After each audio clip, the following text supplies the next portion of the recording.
नमस्कार साथियों, मैं कैलाश चौधरी एक बार फिर से आपका केस क्लासेस में स्वागत करता हूं। आप सभी का आभार कि जो आप मेरे साथ जुड़े हैं। इन्फॉर्मेटिक असिस्टेंट और प्रोग्रामर की वैकेंसी का नोटिफिकेशन है वो जल्द से जल्द आने वाला है, तो आप अपनी तैयारी को अभी से स्टार्ट कर दीजिए। राजस्थान के अंदर जब जब इन्फॉर्मेटिक असिस्टेंट की वैकेंसी आई है या आईटी से रिलेटेड कोई भी टेक्निकल एग्जाम आया है, उसमें 3 से 4 मंथ मिलते हैं तैयारी करने के लिए। तो आप अपनी तैयारी को अभी से चालू कर दीजिए, जिससे कि आपका लॉस नहीं हो और आप इजीली सेलेक्टेड हो सकते हैं। इन्फॉर्मेटिक असिस्टेंट आईए में आपका सिलेक्शन इजीली हो सकता है। आप एक बार ट्रस्ट करके देखिए, आपको कंप्लीट नोट्स प्रोवाइड करवाए जाएंगे हमारे टेलीग्राम चैनल पर। आप वहां से पढ़ सकते हैं, यहाँ से आप स्क्रीनशॉट लेके अपने फोन में रख सकते हैं। तो अपन इसी के साथ लेक्चर स्टार्ट करते हैं। तो आज अपन स्टार्ट कर रहे हैं कि जैसे कि आपको दिख रहा है, how to convert C code to machine code in Hindi. कि एक जो सी का जो प्रोग्राम अपन लिखते हैं वो मशीन लैंग्वेज के अंदर कैसे कन्वर्ट होता है। आपने देखा होगा कि जैसे सी प्लस प्लस, जावा, ये लैंग्वेज है वो कंप्यूटर नहीं समझता है। कंप्यूटर केवल मशीन लैंग्वेज समझता है, केवल और केवल मशीन लैंग्वेज समझता है। तो इस चीज को याद रखिए, कंप्यूटर कौन सी लैंग्वेज समझता है? केवल मशीन लैंग्वेज समझता है। वो ना सी समझता है, ना सी प्लस प्लस समझता है, और वो ना ही आपकी जावा समझता है। कभी इस भरोसे मत रहना कि कंप्यूटर तो जावा समझ लेता है। तो सबसे पहले अपन क्या करते हैं, कोई भी प्रोग्राम लिखते हैं। प्रोग्राम से मेरा मतलब है कि अपन सोर्स कोड लिखते हैं। तो अपन ने देखा कि अपन कोई भी प्रोग्राम लिखते हैं तो वो टेक्स्ट एडिटर में लिखते हैं, किसी भी टेक्स्ट एडिटर में। तो जो टेक्स्ट एडिटर में अपन प्रोग्राम लिखते हैं उसको अपन क्या कहते हैं? उसको अपन सोर्स कोड कहते हैं। उसको अपन सोर्स कोड कहते हैं। जो सोर्स कोड अपन लिखते हैं उसका एक तो होता है फाइल का नेम होता है और एक फाइल का एक्सटेंशन होता है। तो सोर्स कोड को अपन जब भी लिखते हैं, तो जैसे मैंने यहाँ पे आपका एक सी का सोर्स कोड आपको लिख के दिखाया है, और उसके बाद में मैंने उसका एक्सटेंशन है वो दिया है kk.c। तो इसका क्या मतलब है, जरा ध्यान से सुनिए। जब भी अपन कोई फाइल सेव करते हैं तो उसका एक फाइल नेम होता है और दूसरा उसका एक्सटेंशन होता है। तो एक्सटेंशन जैसे कि कोई अगर इमेज है तो उसका एक्सटेंशन जेपीजी, पीएनजी, ईटीसी वगैरह होता है। अगर कोई माइक्रोसॉफ्ट वर्ड की फाइल है तो उसको अपन डॉक से, डीओसी से, और अगर कोई प्रेजेंटेशन की फाइल है तो उसको अपन पीपीटी एक्स से सेव करते हैं। इतना आपको पता होगा। और जैसे कि अपन HTML की बात करते हैं तो उसका एक्सटेंशन .html से सेव करते हैं। तो क्या फर्क है फाइल नेम और एक्सटेंशन में? फाइल नेम हमें क्या प्रोवाइड करता है और एक्सटेंशन हमें क्या प्रोवाइड करता है? तो ध्यान रखिए, फाइल नेम से हम इजीली किसी फाइल को सर्च कर सकते हैं, किसी फाइल को खोज सकते हैं। बट जो एक्सटेंशन होता है उसका यूज क्या होता है? उसका यूज जो होता है वो किसके लिए होता है? उसका यूज है जो मेनली अपन जो सॉफ्टवेयर में ओपन करते हैं वो किस नेम से ओपन करते हैं? सॉफ्टवेयर में ओपन करने के लिए अपन को यूज करना पड़ता है एक्सटेंशन। एक्सटेंशन अपन को यूज करना पड़ता है अगर अपन किसी सॉफ्टवेयर में किसी फाइल को खोलते हैं, तब अपन यूज करते हैं किसी फाइल का एक्सटेंशन। जैसे कि अगर मैं किसी फाइल को kk.c के नाम से सेव करता हूं, मैंने kk.c नाम से सेव कर लिया, और मैं इस फाइल को अगर मैं मेरी पीपीटी के अंदर खोलूंगा तो वो पीपीटी में नहीं खुलेगी, क्योंकि इसका जो एक्सटेंशन है वो सी के नाम से सेव है। इसलिए अपन को इसके लिए क्या करना पड़ेगा, सी के टर्बो सी के अंदर ही इस फाइल को खोलना पड़ेगा, तभी ये फाइल एग्जीक्यूट होएगी। तो सबसे पहले मैंने आपको फाइल नेम और एक्सटेंशन के बारे में बेसिक सी जानकारी दी। अब मैं आपको बताता हूँ कि ये सोर्स कोड क्या होता है। सोर्स कोड होता है जो अपन लिखते हैं, जो अपन लिखते हैं वो सोर्स कोड होता है। ये मैंने आपको यहाँ पे सोर्स कोड ही लिख के दिखाया है। इस सोर्स कोड को आगे मशीन कोड में कैसे कन्वर्ट करते हैं, ये सारी प्रोसेस आज के वीडियो में अपन डिस्कस करने वाले हैं। तो बने रहिए इस चैनल के साथ और जो बातें मैं बोल रहा हूँ उसको ध्यान से सुनते रहिए। सबसे पहले मैंने ये सोर्स कोड लिख रखा है जिसका एक्सटेंशन .kk सी के नाम से सेव किया है, क्योंकि सोर्स कोड का एक्सटेंशन डॉट सी से होता है, इस बात को आप याद रखिए। और ये जो मतलब डॉट के डॉट सी है, यही अपना क्या होगा, एक्सटेंशन होगा।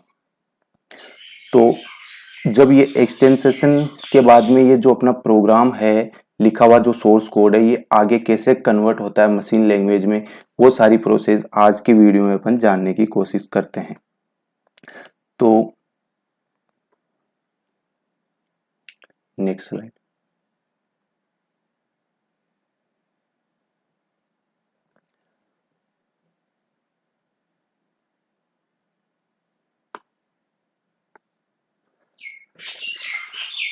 आप देख रहे हैं कि सबसे पहले यहां पर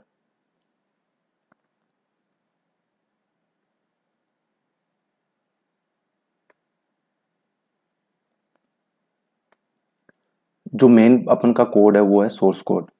सोर्स कोड कहाँ पर लिखा हुआ है, सोर्स कोड लिखा हुआ है, मेन से स्टार्ट किया है मैंने, और जो सोर्स कोड है वो यहाँ पर लिखा हुआ है। अब सोर्स कोड क्या होएगा, सोर्स कोड को अपन करेंगे कंपाइल। अब जब सोर्स कोड को कंपाइल करेंगे तो अपन को जो फाइल मिलती है वो कौन सी मिलेगी, अपन को मिलेगी वो ऑब्जेक्ट फाइल। कौन सी फाइल मिलेगी, ऑब्जेक्ट फाइल मिलेगी। जो सोर्स कोड कन्वर्ट हो जाता है जब ऑब्जेक्ट कोड के अंदर, तो आपको यहाँ पे दिख रहा होगा कि अपने पास में जो कोड है वो 010101 की फॉर्म में आ गया है। और उसके बाद में अपन देखते हैं कि कुछ लिब रेफरेंस यहाँ पे लिखा हुआ है आपके पास। अब ये लिब रेफरेंस क्या है, ये प्री डिफाइंड फंक्शन है। उसके बाद में आपको फिर से लिब, ये मशीन कोड दिख रहा होगा, उसके बाद में आपको फिर से लिब रेफरेंस दिख रहा है। तो ये लिब रेफरेंस क्या है और ये मशीन कोड क्या है, इसको समझना जरूरी है। जब कंपाइलर ने क्या किया, सोर्स कोड को कन्वर्ट कर दिया ऑब्जेक्ट कोड के अंदर, और जैसे सोर्स कोड को ऑब्जेक्ट कोड में कन्वर्ट किया तो फाइल का जो एक्सटेंशन है वो यहाँ पे चेंज हो जाता है, और वो क्या हो जाता है, वो हो जाता है डॉट के डॉट ओ। ये फाइल का एक्सटेंशन यहाँ पर हो जाता है। तो आप यहाँ पे देख पा रहे हैं कि जो मतलब फाइल है वो उसका एक्सटेंशन भी चेंज हो गया, और कंपाइलर ने सोर्स कोड को किस में कन्वर्ट कर दिया, सोर्स कोड को इसने ऑब्जेक्ट कोड के अंदर कन्वर्ट कर दिया। लेकिन जो लाइब्रेरी है उसके कुछ प्री डिफाइंड फंक्शन मैंने आपको बताए, वो अभी भी कन्वर्ट नहीं हुए हैं, वो अभी भी वैसे ही पड़े हैं जैसे कि पहले थे।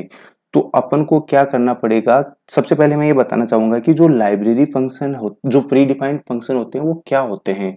जैसे प्री डिफाइंड फंक्शन से आप एक नॉर्मल सा एग्जांपल याद रखिए जो आप दैनिक जीवन में यूज करते हैं। आपको जैसे कि सपोज घर बनाना है, तो क्या आप घर बनाने के लिए सबसे पहले क्या चाहिए होती है, पत्थर चाहिए होती है, ईंट चाहिए होती है, सीमेंट चाहिए होती है, बजरी चाहिए होती है, चूना चाहिए होता है। तो क्या आप कभी घर बनाने से पहले पत्थर बनाना स्टार्ट करोगे, या फिर ईंटें बनाना स्टार्ट करोगे, या फिर आप घर बनाने से पहले क्या बजरी बनाना स्टार्ट करोगे? आप इन प्री डिफाइंड चीजों को यूज करके ही तो घर बनाएंगे, आप इन प्री डिफाइंड चीजों को यूज करके ही तो एक नया स्ट्रक्चर बनाएंगे। जो नया स्ट्रक्चर बनेगा वो, उसको अपन जो नया स्ट्रक्चर बना रहे हैं वो डिफरेंट टाइप का हो सकता है, लेकिन जो प्री डिफाइंड फंक्शन है अपना, पत्थर ईंट चूना बजरी, वो तो फिक्स है, उनको तो अपन यूज कर रहे हैं। अब उनका यूज किस फॉर्मेट में कर रहे हैं, कोई डुप्लेक्स बनाता है, कोई ट्रिप्लेक्स बनाता है, तो मतलब कोई किसी डिजाइन का मकान बनाता है, कोई किसी डिजाइन का मकान बनाता है। इन चीजों को, जैसे ये प्री डिफाइंड चीजें हैं, उसी तरह से सी के अंदर भी एक बहुत ज्यादा रिच लाइब्रेरी होती है जिसके अंदर ये सारे फंक्शन होते हैं। जैसे अपन प्रिंटफ लिखते हैं, स्कैनफ लिखते हैं, उनका कोड पहले से उसकी लाइब्रेरी के अंदर होता है, उसका अपन को अलग से कोड नहीं लिखना पड़ता है, वो एग्जैक्टली मशीन कोड के अंदर कन्वर्ट होके अपने पास आता है। और उसको जो मशीन कोड में कन्वर्ट करता है उसके लिए क्या यूज होता है, इस चीज को आप याद रखना। उसके लिए अपन यूज करते हैं लिंकर। क्या यूज करते हैं, उसके लिए अपन यूज करते हैं लिंकर। तो यहाँ पे देखो ये क्या है, ये सब मशीन कोड है, ये सब मशीन कोड कन्वर्टेड है किसमें, जो लाइब्रेरी फंक्शन होते हैं, जो लिब फंक्शन होते हैं, कौन से लिब फंक्शन, जो इनका एक्सटेंशन होता है लाइब्रेरी फंक्शन का, वो होता है लिब नाम से होता है, लिब नाम से होता है, किस नाम से होता है, लिब नाम से होता है।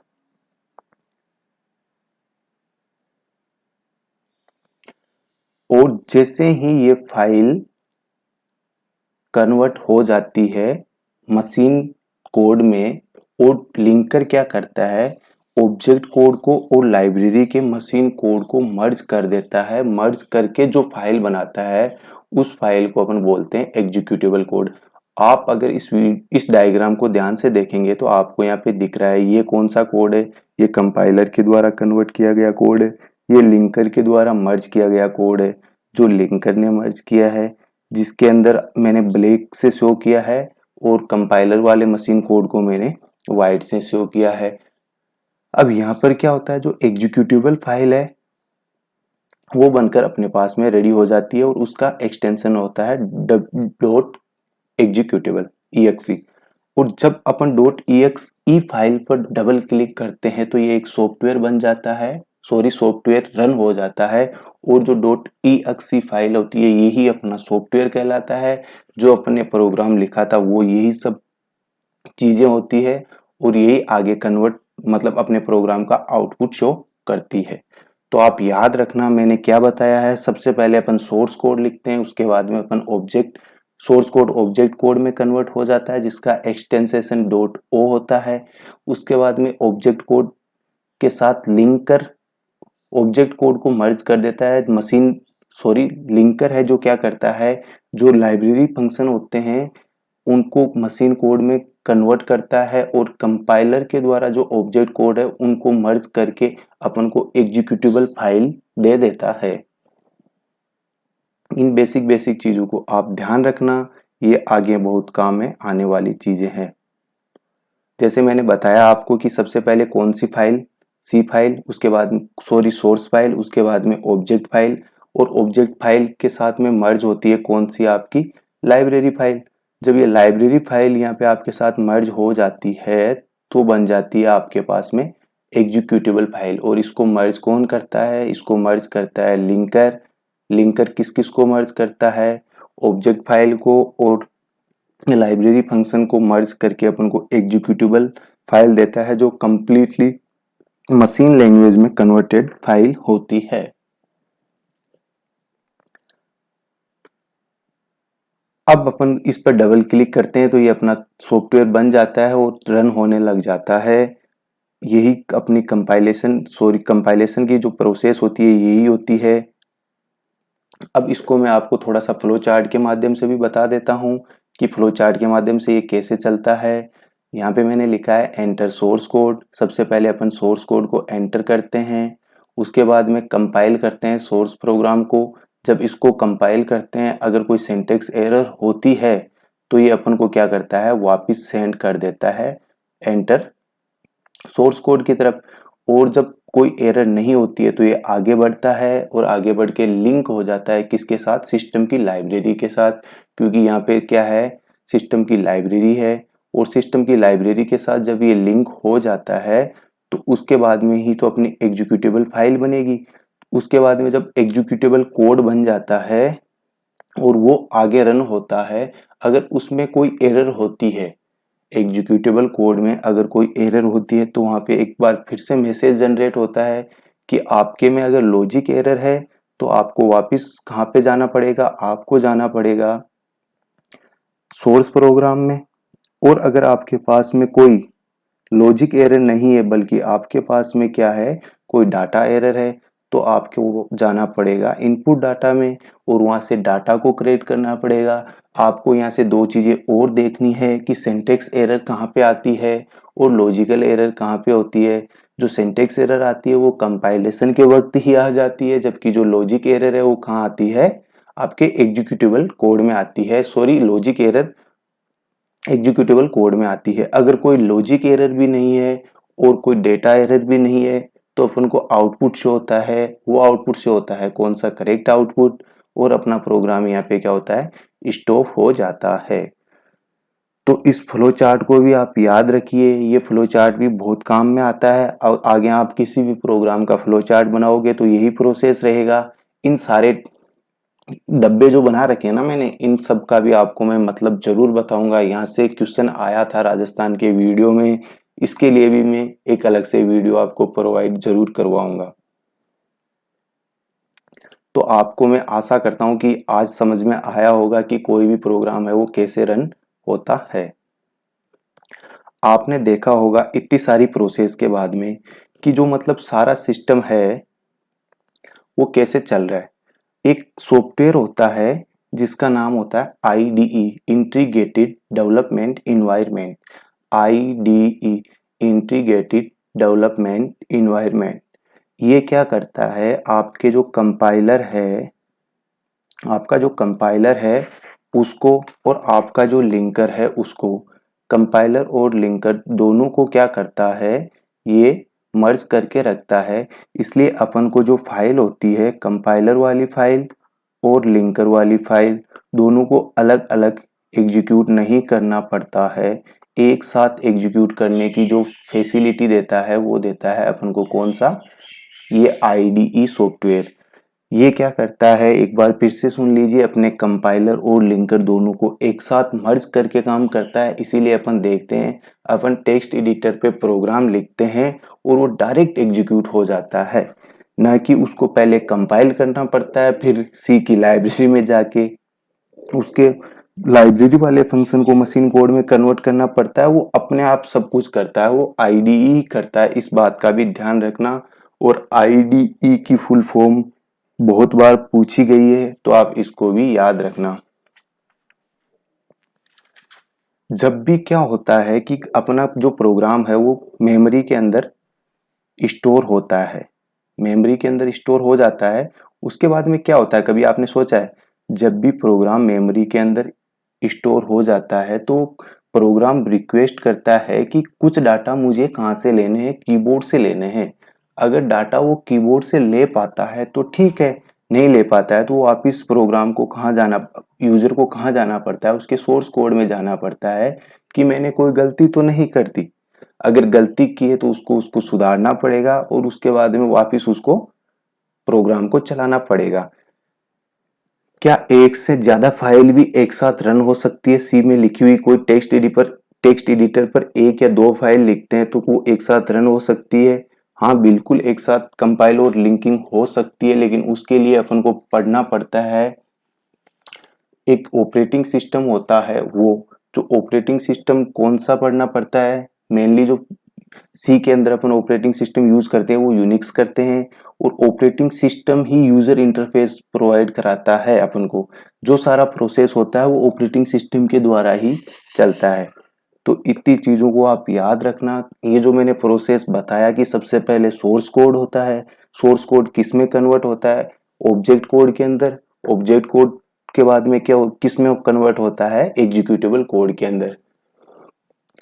ऑब्जेक्ट कोड में कन्वर्ट होने के बाद में जो लाइब्रेरी में जो फंक्शन होते हैं, लिब रेफरेंस होते हैं, उनको जो मशीन कोड में कन्वर्ट करके लाता है वो लिंकर करके लाता है। और जो इन लिंकर और कंपाइलर दोनों को मर्ज करके रखता है वो कौन होता है, आईडीई होता है। इन सब चीजों को आप याद रखना। वीडियो को स्लो करके देखना चाहो तो स्लो करके देखना, स्पीड में देखना चाहो तो स्पीड में देखना। बट जो चीजें मैंने बोली है उनको अपने दिमाग में सेट करके रखना। इसी के साथ अपना ये वीडियो कंप्लीट होता है।